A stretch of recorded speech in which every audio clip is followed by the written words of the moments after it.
sebentar karena tadi masih terkendala teknis tidak bisa-bisa katanya. Mungkin jaringannya di sana lagi ada kurang bagus.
Kita mulai saja, Pak. Dia Bapak. Baik. Jadi Bapak, Assalamualaikum warahmatullahi wabarakatuh. Waalaikumsalam. Waalaikumsalam warahmatullahi wabarakatuh. Mari kita buka dengan berdoa. Berdoa dimulai.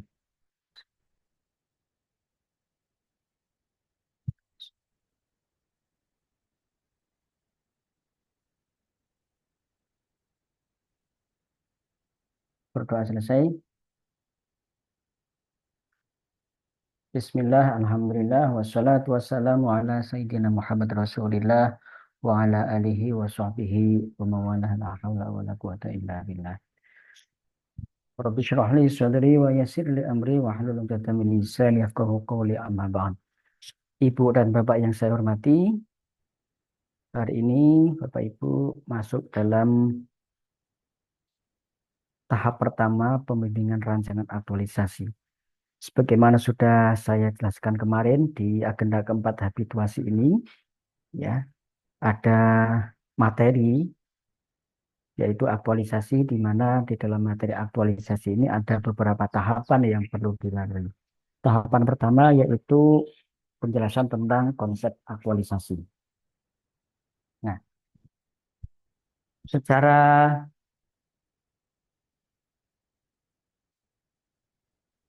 secara konsep pembelajaran atau pelaksanaan aktualisasi Bapak Ibu. Tahap pembelajaran aktualisasi ini dapat digambarkan sebagai berikut ya. Jadi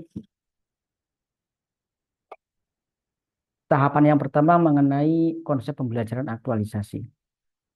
Secara umum sudah saya singgung kemarin mengenai konsep aktualisasi itu apa sih? Yaitu mengamalkan teori-teori yang sudah didapatkan dalam pembelajaran agenda. Secara ringkas seperti itu.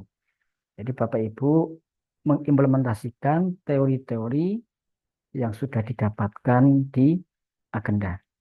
Yang dari konsep itu menjadi bukan lagi konseptual tetapi sudah praktis ya. Dari konsep menjadi praktis, praktek. Nah, kemudian tahapan berikutnya Bapak Ibu mengikuti evaluasi akademik. Sudah mengikuti evaluasi akademik Bapak Ibu? Belum ya, nanti panitia akan menyampaikan mengenai evaluasi Belum, Bu. akademik.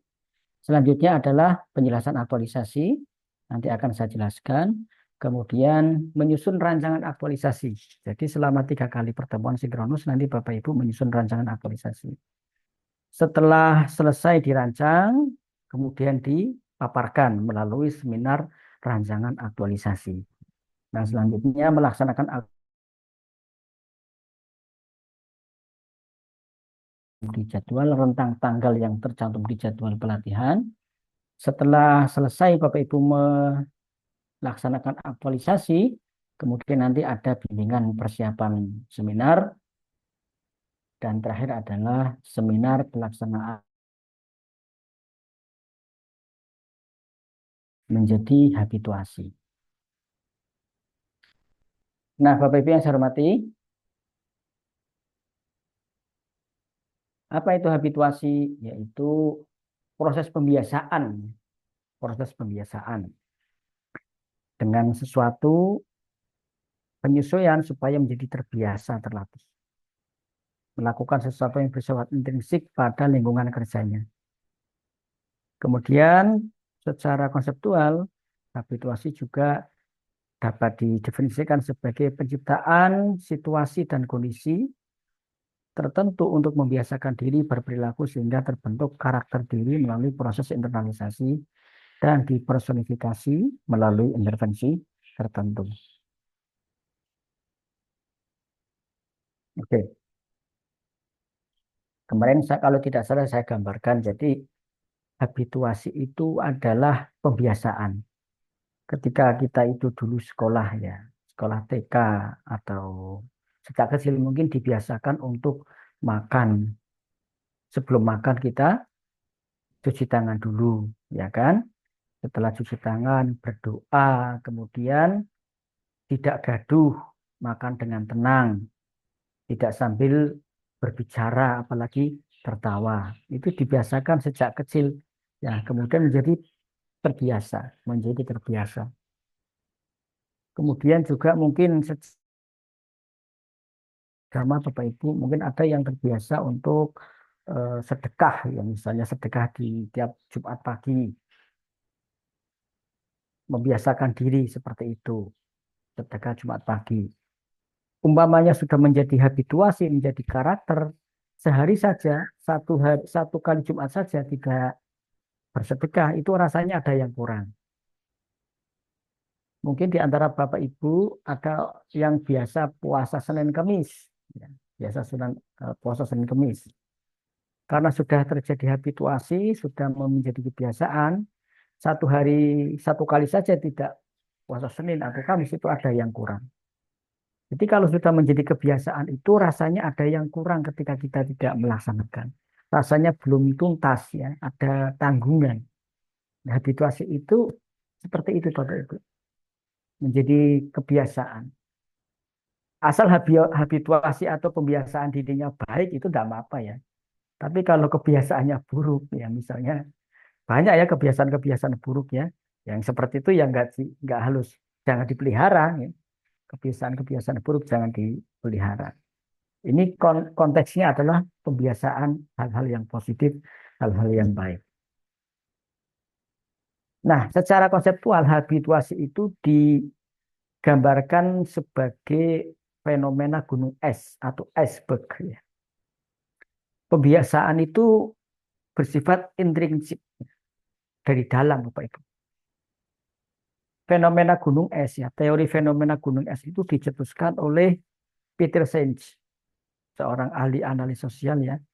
Jadi untuk melakukan analisis sosial itu ada model namanya model iceberg. Iceberg atau teknik atau model analisa gunung es. Di gunung es itu yang tampak, ya, yang nampak di gunung es itu puncak. Puncak itu baru sebagian kecil dari gunung secara seutuhnya. Jadi gunung es itu yang tampak di permukaan itu sebetulnya baru sebagian kecil dari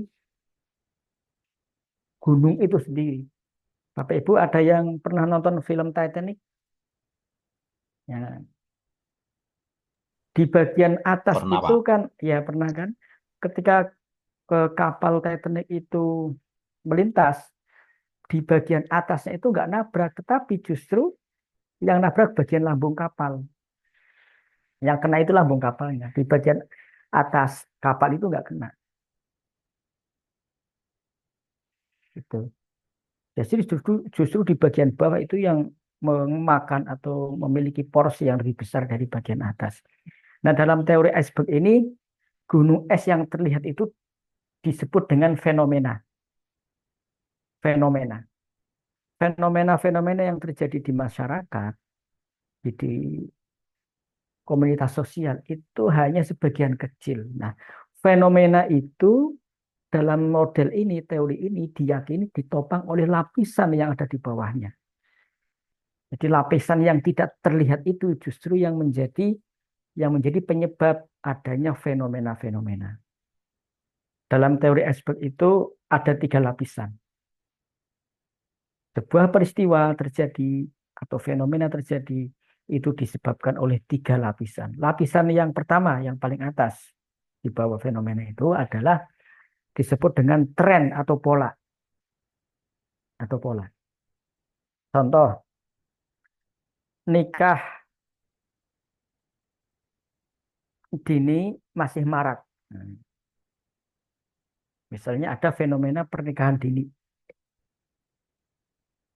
Pernikahan dini masih marak. Terjadinya pernikahan dini masih marak, ada fenomena pernikahan dini masih marak atau peristiwa pernikahan dini ini sebetulnya disebabkan oleh 3 lapisan di bawahnya. Lapisan yang pertama apa? Oh, lihat tren atau pola. Polanya misalnya ada banyak pergaulan bebas. Ya, pergaulan bebas. Kemudian maraknya kampanye nikah muda melalui ustadz-ustadz atau penceramah agama. Kemudian maraknya kehamilan usia muda di luar nikah. Itu pola namanya. Ada kampanye nikah muda, ada banyak pergaulan bebas, kemudian ada anak hamil di luar nikah, namanya pola. Nah, pola-pola ini, pola atau tren ini, itu tidak akan meluas banyak jika tidak ada lapisan atau ditopang oleh lapisan di bawahnya. Namanya struktur penyebab. Misalnya, tadi kan polanya banyak pergaulan bebas, kemudian hamil di luar nikah, kemudian apa? Satunya apa tadi? Hamil di luar nikah, pergaulan kampanye bebas, nikah muda. maraknya kampanye nikah. Nah, itu bisa jadi disebabkan karena ada lapisan di bawah struktur penyebab. Bisa berupa kebijakan, misalnya nih, ada kebijakan dispensasi nikah, ada kebijakan isbatun nikah. Dispensasi nikah dari pengadilan agama itu mengizinkan, meringankan anak-anak di bawah umur melakukan pernikahan. Dispensasi. Kemudian isbatun nikah misalnya, menetapkan nikah yang belum tercatat di catatan negara. Biasanya dikasiri. Nah, kemudian dari sisi masyarakat, adanya pembiaran masyarakat itu misalnya keluarga. Dari sisi keluarga itu bahwa nikah muda itu sudah biasa, tidak ada masalah. Misal dulu ibunya juga nikah muda, kakek neneknya juga nikah muda, tidak ada masalah. Itu dari sisi keluarga. Karena dari keluarga itu nikah usia muda atau nikah dini tidak masalah, maka ketika cucu atau anaknya nikah muda diizinkan. Oh, enggak ada masalah. Dulu bapak ibu juga nikah masih muda, ibu mulu nikah usia 16 tahun. Lah nenekmu malah nikah usia 13 tahun. Seperti itu. Jadi namanya dari perspektif keluarga itu, dari sudut pandang keluarga itu tidak ada masalah membiarkan. Kemudian juga disebabkan karena misalnya nih,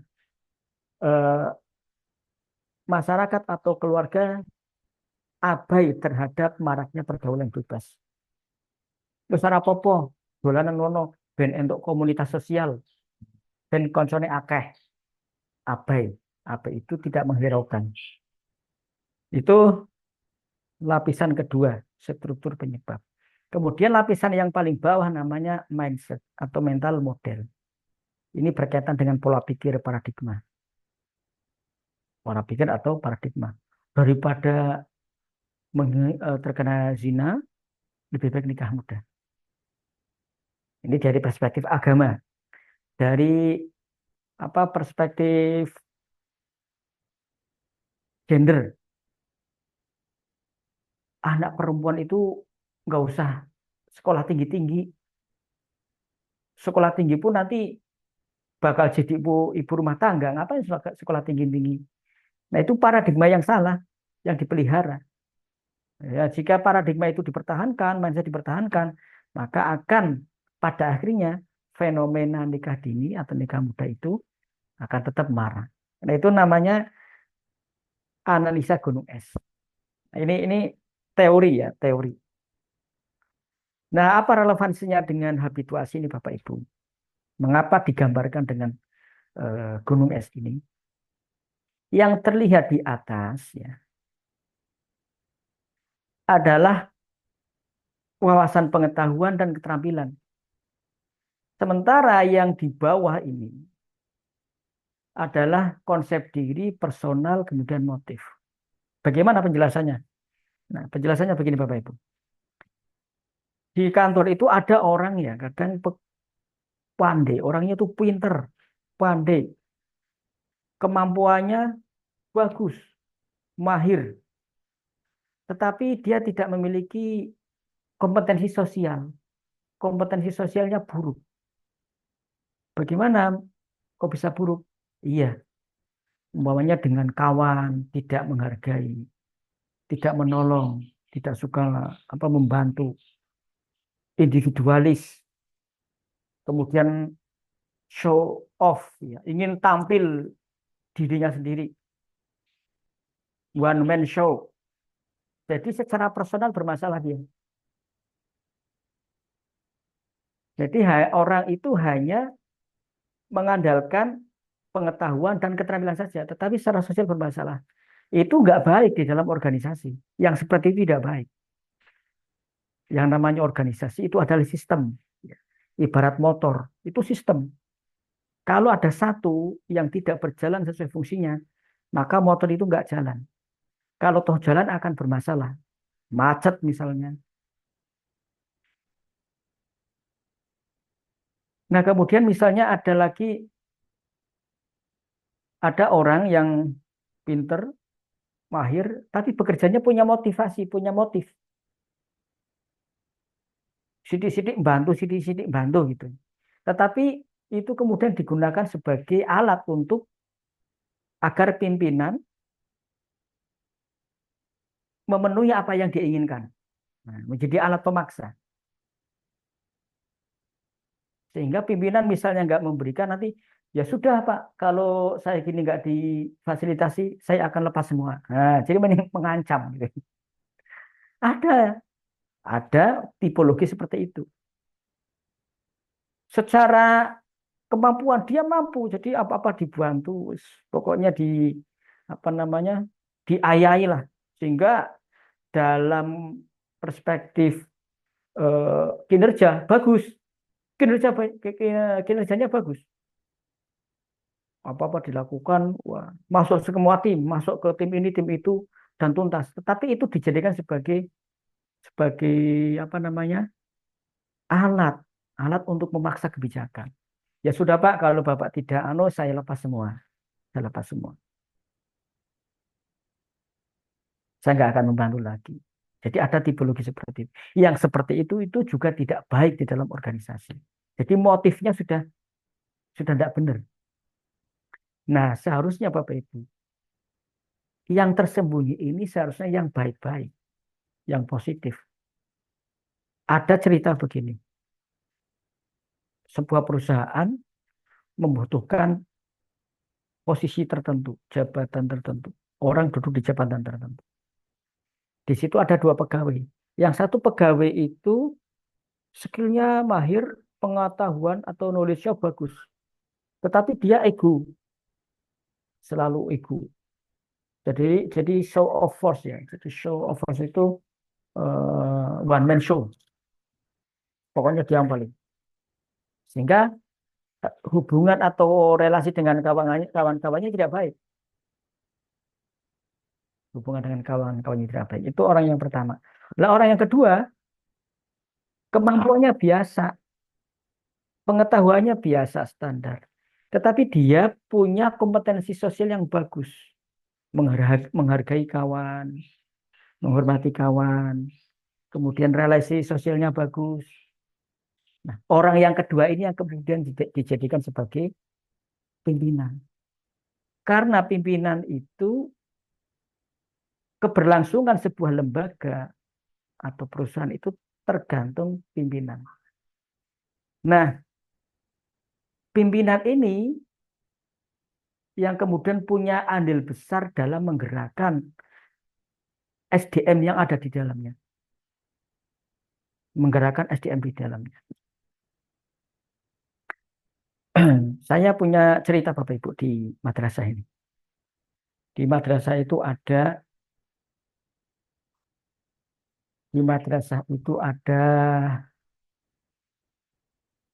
program namanya ya menyambut siswa lah, menyambut siswa.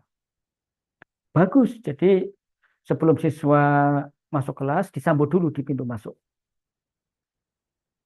Disambut di pintu masuk. Tiap hari ada piket. Pada awalnya bagus Bapak Ibu. Pada awalnya bagus. Pimpinan madrasahnya atau sekolahnya itu ikut menyambut. Tapi kemudian lama-kelamaan pimpinannya itu kadang ikut, kadang enggak. Nah itu pengaruh ternyata. Pengaruh kepada guru-guru yang piket. Kadang guru ikut, kadang enggak. Jadi program yang bagus itu akhirnya jadi apa? La yamutu wa la yahya. Hidup segan mati tak mau. Ya, uripe ora mutu ngentek-ngentek biaya. Lah yang mutu. Jadi programnya bagus, pada awalnya gumregah, semangat, tapi karena dari pimpinannya itu juga tidak komitmen, akhirnya apa? Guru-guru, warga madrasah juga ikut kendor. Jadi menjadi pemimpin itu luar biasa beratnya. Betul-betul pemimpin itu harus menginspirasi. Nah ini kaitannya dengan habituasi. Jadi Bapak Ibu, yang tersembunyi ini justru mengambil porsi pengaruh yang besar, ya. Pengaruh yang besar terhadap individu ASN. Nah, maka sering saya pesan kepada beberapa kawan di Latsar itu, kalau Bapak Ibu dulu ketika menjadi ASN itu pasti punya idealisme. Saya ingin menjadi ASN yang bangga melayani bangsa, ASN yang eh, bangga memberikan layanan pada masyarakat. Saya pesankan kepada kawan-kawan, pertahankan idealisme itu. Pertahankan idealisme itu. Hingga nanti Bapak Ibu menjadi PNS, kemudian lama ya bergumul di kantor bertahun-tahun, dari tahun ke tahun tetap pertahankan idealisme itu. Karena hal itu bagus. Hal itu bagus, pertahankan dan bila perlu jangan sampai terpengaruh. Kemarin sudah saya sampaikan, jangan terpengaruh sesuatu atau suasana yang negatif ya. Suasana yang menimbulkan pesimisme, jangan terpengaruh. Kita harus optimis. Nah, optimisme itu ada di bagian paling bawah ini. Di bagian bawah ini lapisan yang besar. Nah, habituasi, pembiasaan dan bersifat intrinsik ada di dalam. Ada di dalam tersembunyi. Maka karena ada di dalam harus dibiasakan. Dibiasakan. Nah, selanjutnya Bapak Ibu, eh, saya akan memandu Bapak Ibu mulai masuk pembuatan rancangan aktualisasi.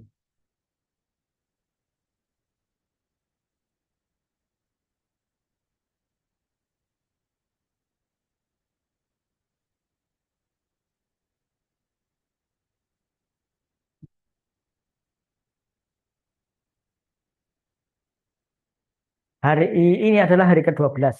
Saya sudah menjelaskan konsep aktualisasi, juga sudah menjelaskan desain pembelajaran e-learning agenda 4. Ya, jadi nanti di agenda 4 ini kemarin sudah saya jelaskan ada 3 kali sinkronus, pembelajaran atau pembimbingan dan aktualisasi.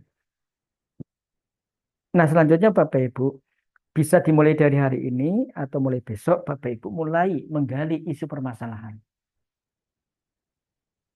Menggali. Ini kalau menggunakan kata mencari itu kan kayak mencari-cari masalah ya, mencari-cari masalah. Saya ganti istilahnya, galilah isu permasalahan. Galilah isu permasalahan di sektor masing-masing minimal 5 menggunakan scanning agenda 3, manajemen ASN dan smart ASN. Maksudnya apa Bapak Ibu? Apakah isu itu yang digali, yang didapatkan ya, hasil penggalian itu hasil penggalian isu masalah itu berkaitan dengan manajemen ASN ataukah smart ASN. Nah, kemudian sebaiknya isu-isu tersebut sudah dikomunikasikan dengan mentor. Isu-isu sesuai dengan tusi masing-masing jika memungkinkan. Nah, saya ingin tekankan di sini. Bapak Ibu, yang pertama, mengenai isu. Jangan Bapak Ibu masuk pada wilayah kebijakan. Jangan mengambil isu masuk wilayah kebijakan yang di situ merupakan kebijakan pejabat struktural. Jangan masuk ke wilayah itu, wilayah kebijakan.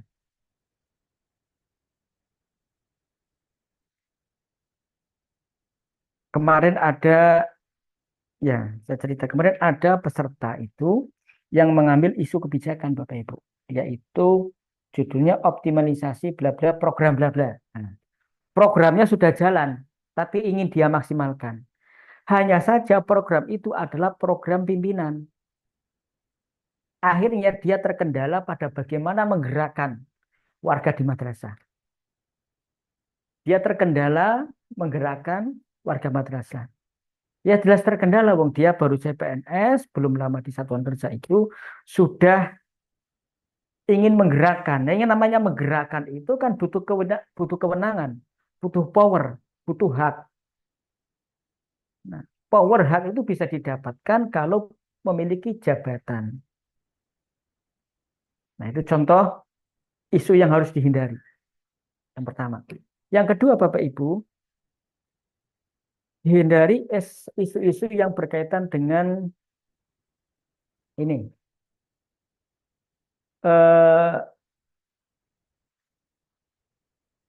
Isu yang berkaitan dengan kalau Bapak Ibu ini menyalahkan pihak lain. Nah, contoh, menyalahkan orang ketiga ya, pihak ketiga atau pihak lain.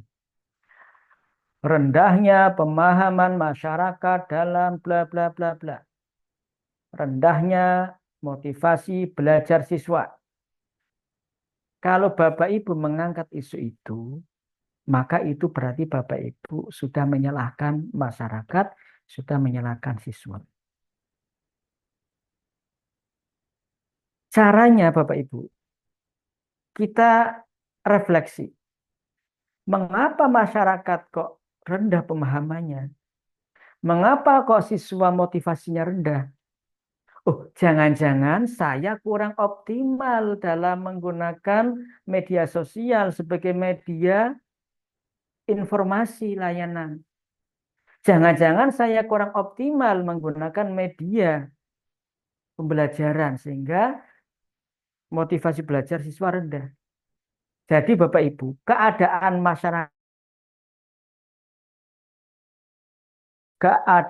motivasi belajar siswa rendah itu bisa jadi disebabkan karena kita kurang, karena kita belum. Maka cara merumuskan masalahnya adalah misalnya ini, belum optimalnya penggunaan media bla bla bla dalam pelaksanaan tugas apa. Kalau penyuluh berarti belum optimalnya penggunaan media bla bla bla dalam penyuluhan agama. Jadi fokusnya pada tugas Bapak Ibu, tugas jabatan Bapak Ibu. Kondisi masyarakat yang tadi saya jelaskan, kondisi siswa yang tadi saya jelaskan, itu bisa jadi disebabkan karena karena cara kerja kita yang kurang optimal. Tuh, ya. Nah, kalau seperti itu nanti caranya, nanti Bapak Ibu mudah. Jadi contohnya tadi, kurang optimalnya penggunaan bla bla bla dalam pelaksanaan tugas penyuluhan bla bla bla. Belum adanya media pembelajaran bla bla bla bla untuk meningkatkan bla bla bla bla seperti itu.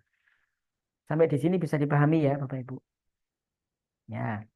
Nah, selanjutnya Bapak Ibu, ada kalanya isu yang Bapak Ibu dapatkan itu dengan proses. Artinya apa? Dengan analisis. Menggunakan APKL atau USG. Tapi juga ada kalanya isu yang Bapak Ibu dapatkan itu delegasi atau mandatori dari pimpinan.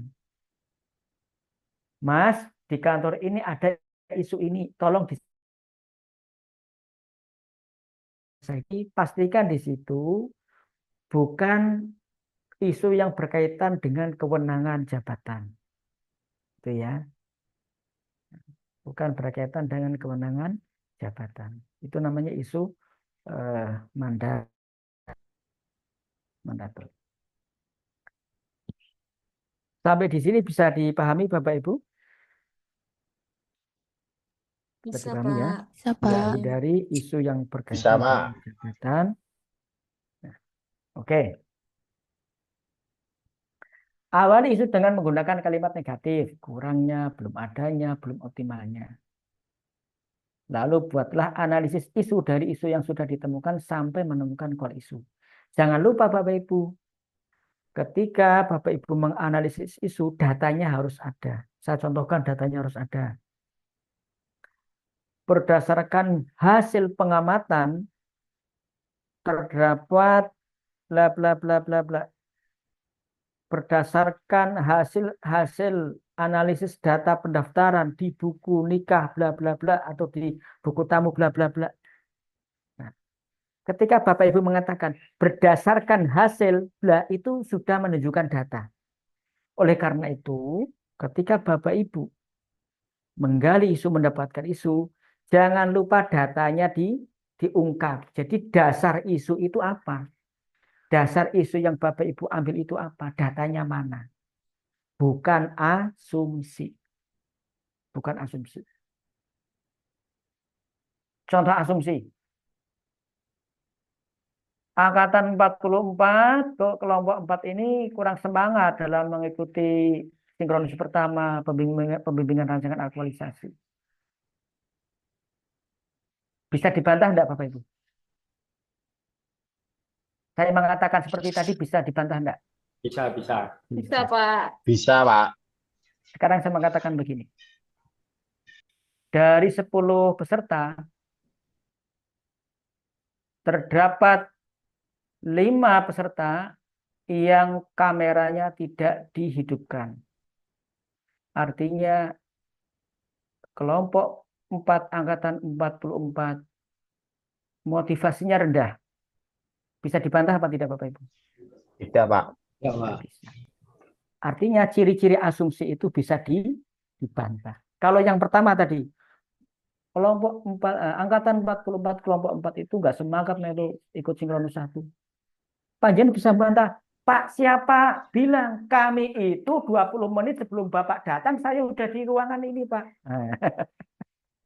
Misalnya itu ya bisa dibantah. Jadi asumsi itu bisa dibantah. Tapi kalau data tidak bisa dibantah. Jadi setiap core isu yang didapatkan, setiap isu yang didapatkan, ungkap atau tunjukkan datanya.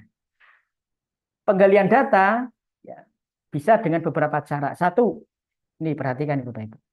Bisa dengan pengamatan atau observasi. Bisa dengan wawancara. Bisa dengan analisis data yang ada. Sumber-sumber yang ada. Misalnya daftar nilai, buku tamu, lalu apa misalnya survei. Jadi untuk mendapatkan data bisa dengan beberapa cara tadi yang saya sebutkan. Sampai di sini jelas ya? Jelas. Jelas, Baik, Pak. lalu buatlah Jelas, analisis Bapak. isu dari isu yang sudah ditemukan sampai menemukan core isu.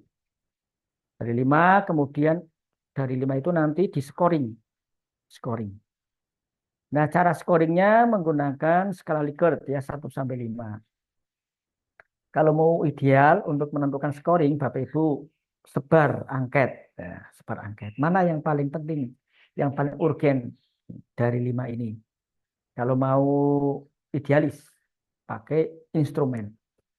Nah, kalau tidak, Bapak Ibu bisa diskusi, pakai FGD. Fokus grup diskus dengan mentor, dengan teman sejawat. Saya menggali isu ada 5. Ini dari 5 ini, isu yang pertama kira-kira skornya berapa? Isu yang kedua skornya berapa? Isu yang ketiga skornya berapa? Nah, gunakan alat FGD itu untuk untuk dasar Bapak Ibu ketika nanti ada pertanyaan. Menentukan scoring dari mana? Nah, Bapak Ibu bisa menjawab. Untuk menentukan scoring, kami melakukan fokus grup diskus. Mantap gitu ya. Mantap. Ya. Nah, selanjutnya hasil scanning dan analisis ini yang nanti akan kita masukkan pada poin identifikasi dan deskripsi isu. Jadi menulisnya gini, isu 1 ditemukan isu ini. Nanti dideskripsikan datanya mana. Datanya diungkap di situ. Itu ya. Nah, ini nanti Bapak Ibu di hari ke-13. Nah, kemudian nanti dikumpulkan tuh. Tapi dilihat dulu. Bapak Ibu lihat dulu di BLC Berdeka Semarang ada tempat untuk upload enggak? Nah, kalau ada tempat untuk upload berarti nanti tugas di hari ke-13 di-upload. Sampai di sini jelas ya? Jelas banget, Pak. Jelas. Oke. Selanjutnya hari ke-14.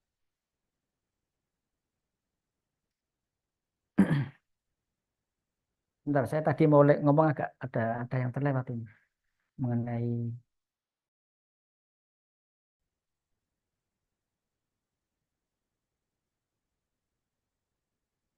jadi karena pikirannya sos gitu jadi kadang ada yang terlewat. Semoga tidak begitu urgen ya. Hari yang ke-14, jika sudah didapatkan core isu, maka cari penyebab isu bisa dengan memakai analisis fishbone atau yang lain. Nah, gini Bapak Ibu, di fishbone itu kan nanti dapat 4 ya, penyebab main, method, milieu. Tidak harus semuanya Bapak Ibu ambil. Dari keempat penyebab itu mana yang sekiranya paling paling berpengaruh dampaknya dan dapat diselesaikan dalam 30 hari. Sebab apa? Tidak mungkin menyelesaikan menghilangkan menyelesaikan penyebab-penyebab itu yang sejumlah 4 itu dalam waktu 30 hari. Maka cari mana yang paling dominan, paling pengaruh, paling besar dampaknya, paling besar pengaruhnya. Kemudian setelah dapat core isu ya, dapat core isu, kemudian dianalisis penyebabnya menggunakan analisis fishbone, lalu ide kreatif apa yang bisa digunakan untuk menyelesaikan permasalahan berupa kegiatan minimal 5 kegiatan. Nah, 5 kegiatan ini, kegiatan 1 itu ada 5 kegiatan ya minimal ya. Itu terdiri dari perencanaan, kegiatan inti, dan evaluasi. Pastikan kegiatan pertama adalah kegiatan perencanaan. Bukan perencanaan rancangan aktualisasi. Tapi perencanaan berkaitan dengan pelaksanaan aktualisasi. Kadang sering ini, ada yang konsultasi perencanaan rancangan aktualisasi. Loh, bukannya rancangan aktualisasi ini sudah selesai. Jadi mindsetnya adalah begini Bapak Ibu. Mindsetnya rancangan aktualisasi ini kita yang akan melakukan. Bapak Ibu yang akan melakukan, bukan orang lain. Kapan dilakukan? Dalam waktu 30 hari. Jadi 30 hari itu isinya apa kegiatannya? Kegiatan 1, kegiatan 2, kegiatan 3. Jadi kalau yang namanya rancangan itu sudah selesai sampai seminar rancangan. Rancangan aktualisasi itu, kegiatan yang isinya kegiatan itu, sudah selesai sampai sampai seminar rancangan aktualisasi.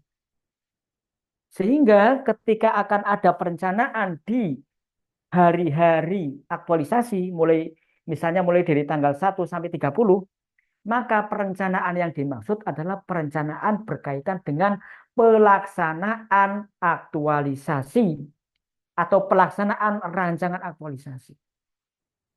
Bisa dipahami ya Bapak Ibu ya? Oke, minimal 5.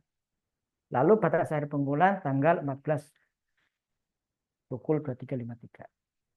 Jika sudah ditetapkan kegiatan-kegiatannya, silakan rumuskan judul RA.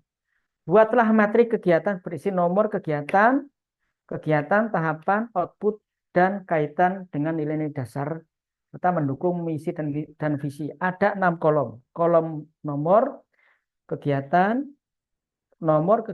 tahapan kegiatan, output, kaitan dengan nilai-nilai dasar, dan mendukung visi misi. Sekarang kegiatan. Ya.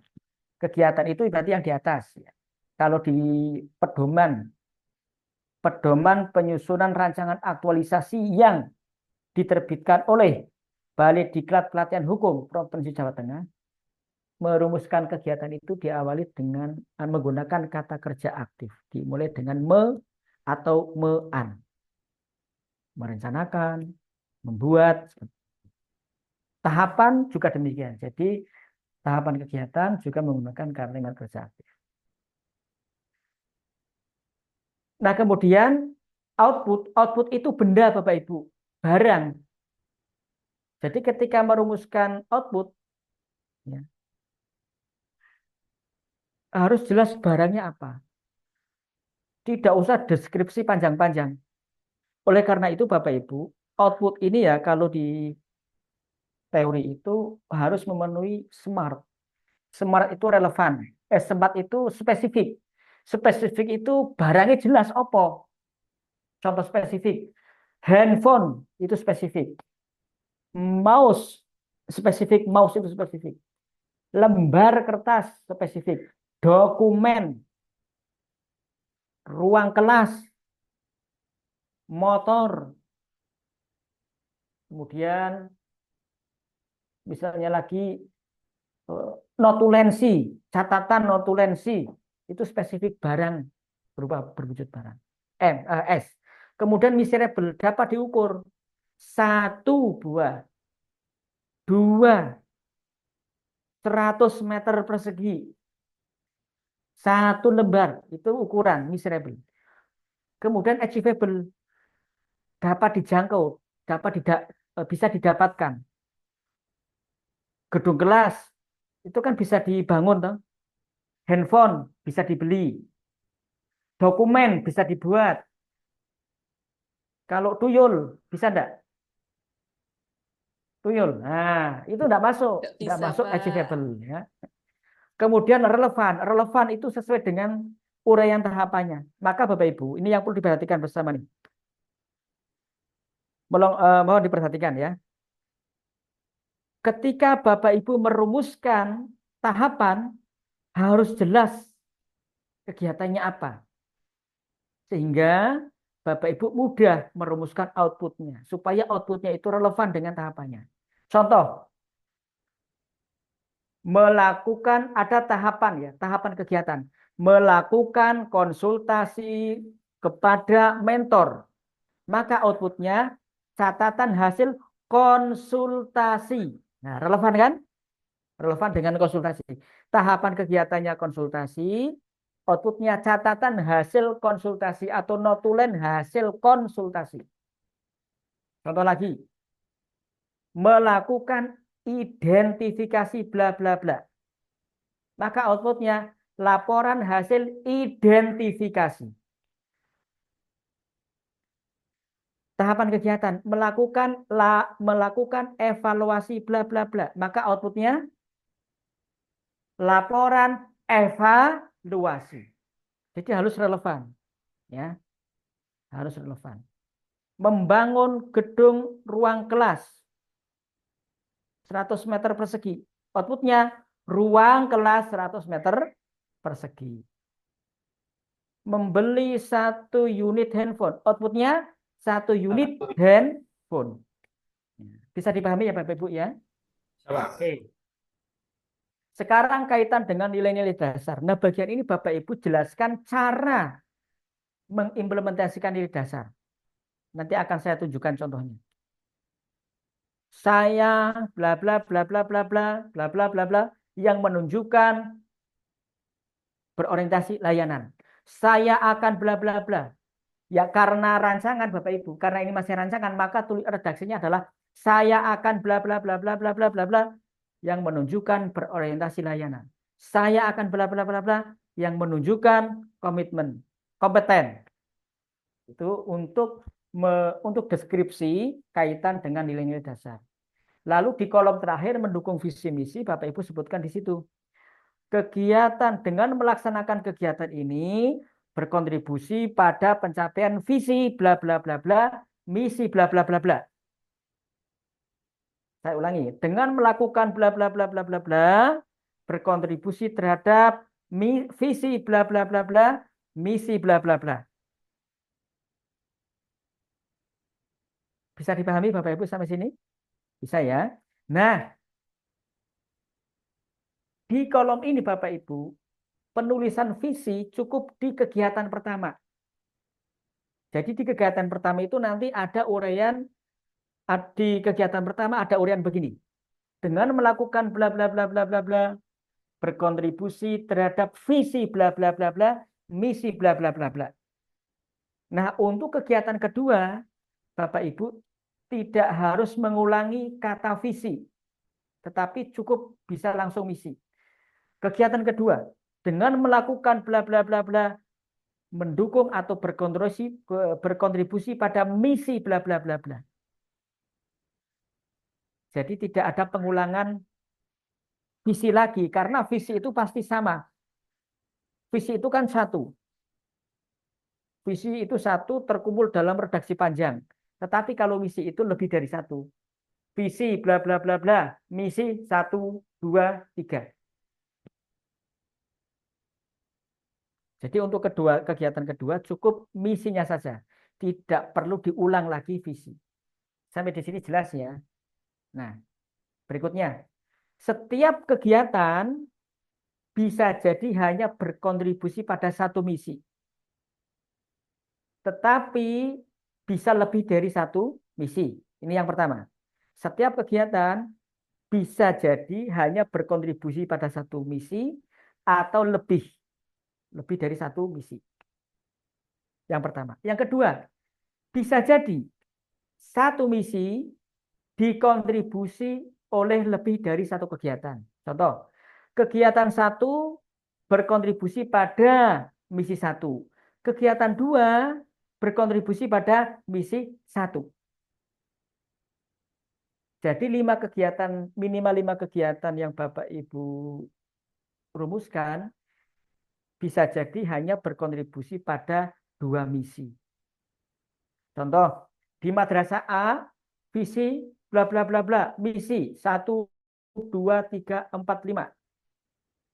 Nah, kegiatan satu berkontribusi pada misi satu, kegiatan dua berkontribusi pada misi satu, kegiatan tiga berkontribusi pada misi satu, kegiatan empat berkontribusi pada misi dua, kegiatan lima berkontribusi pada misi dua. Bisa jadi akan seperti itu. Tidak apa-apa. Tidak apa-apa. Poinnya, kegiatan tersebut berkontribusi. Sudah jelas ya Bapak Ibu ya? Oke. Nah, ini kolom yang harus Bapak Ibu buat. Kolomnya seperti ini. Nomor kegiatan. Nah, karena Bapak Ibu ada di golongan 3, maka setiap kegiatan itu harus ada analisis dampak. Harus ada analisis dampak. Saya edit supaya tidak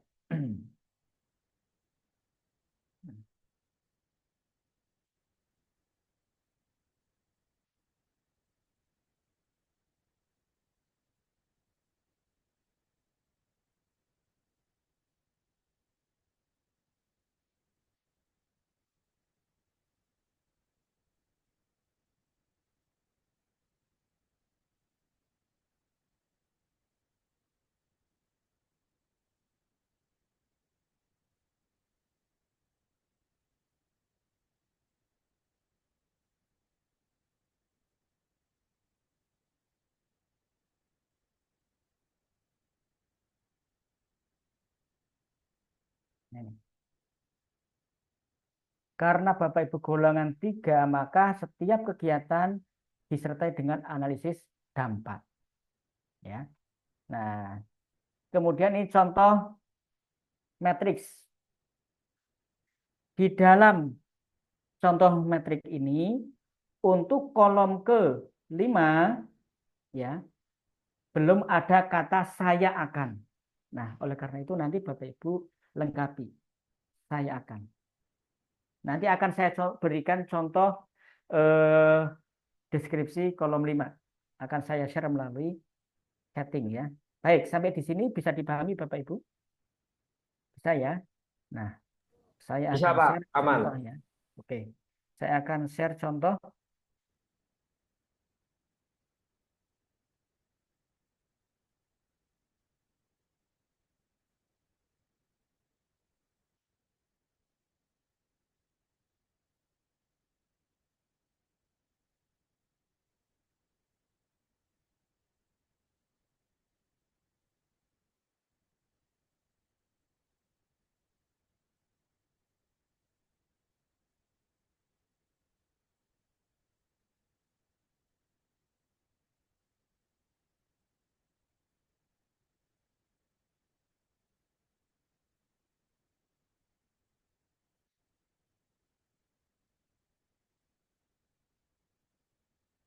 Hmm, hmm.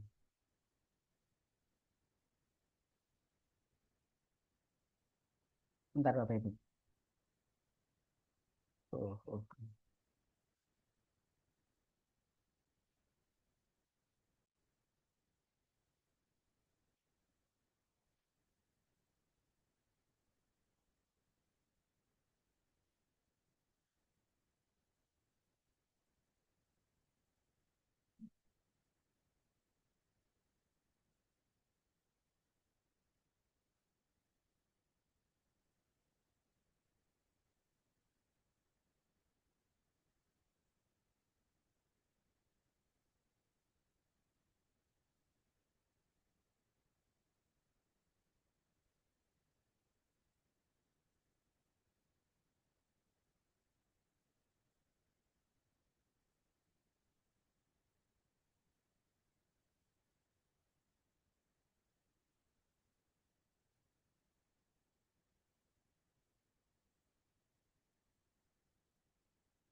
Oke, saya coba kirim.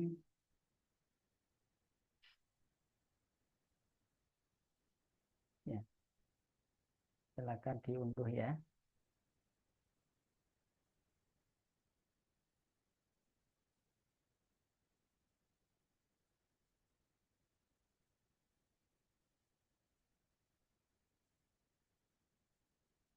Kemudian untuk bahan tayang ini ya, saya juga akan kirim ya Bapak Ibu ya.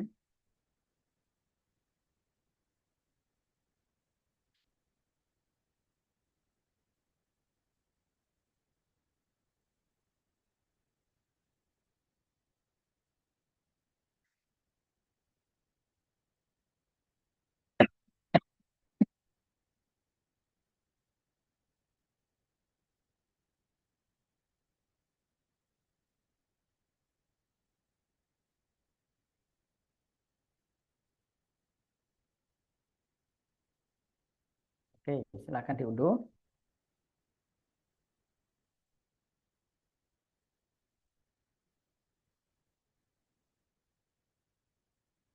Lima titik dua Gojek asinkronus pertama. Filenya 5.2 era asinkronus pertama. Oke. Baik, kalau sudah Bapak Ibu, saya kira cukup ya untuk coaching pertama ini. Jadi nanti di pembimbingan yang kedua Bapak Ibu sudah membuat matriksnya. Itu ya. Ada pertanyaan sebelum kita akhiri? Saya Pak, mohon izin Ya, bertanya. silakan Bu. Ya, Bapak mohon izin mengenai tadi kan penggunaan data bukti, nggih. Penggunaan data buktinya itu kan nanti kita taruh tuh di isunya. Di deskripsi ya di bawah. J, nanti kan nah itu kalau misalnya data berupa file, apakah kita di situ bercerita aja, ini isinya begini, begini, begini, atau bagaimana? Maksudnya data berupa file gimana?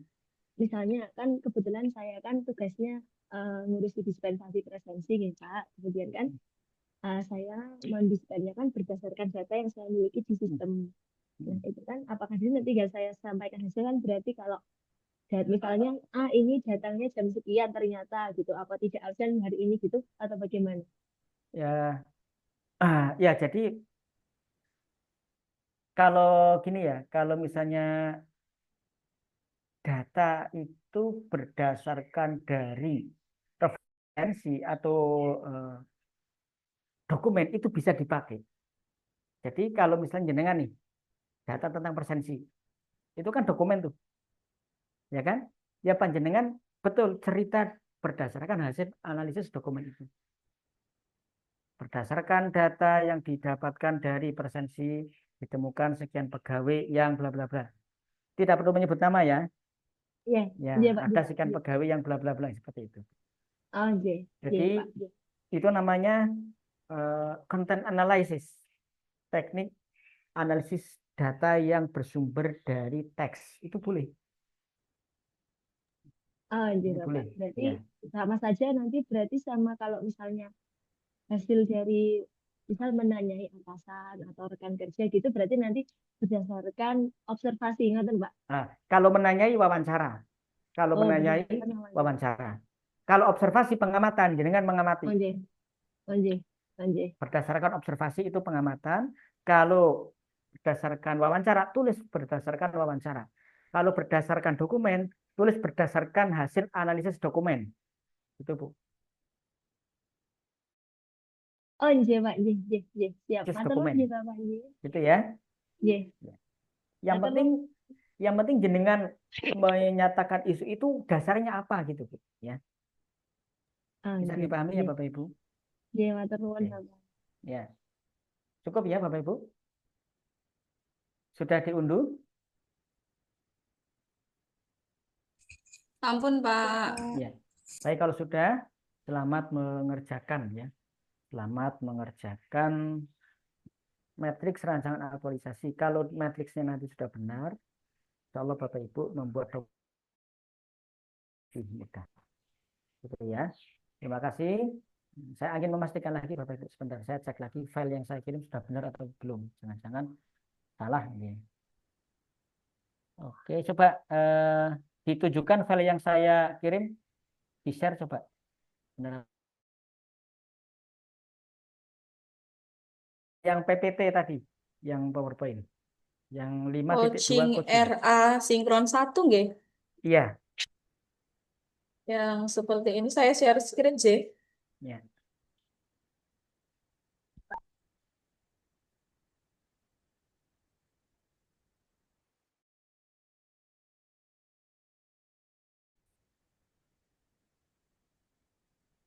Paling bawah. Yang ini nggih, Pak. Iya, coba di halaman ya di atasnya yang nomor 4. Nomor 4. Oke, baik, cukup. Atau ada yang ingin berbagi nih Bapak Ibu, ada gagasan atau sudah tergambar isu apa gitu, ada enggak? Ada, Pak. Coba Bu. Kalau saya di sini sebagai guru informatika nggih, Pak. Hmm? Saya sebagai guru informatika, kemudian saya mengamati berdasarkan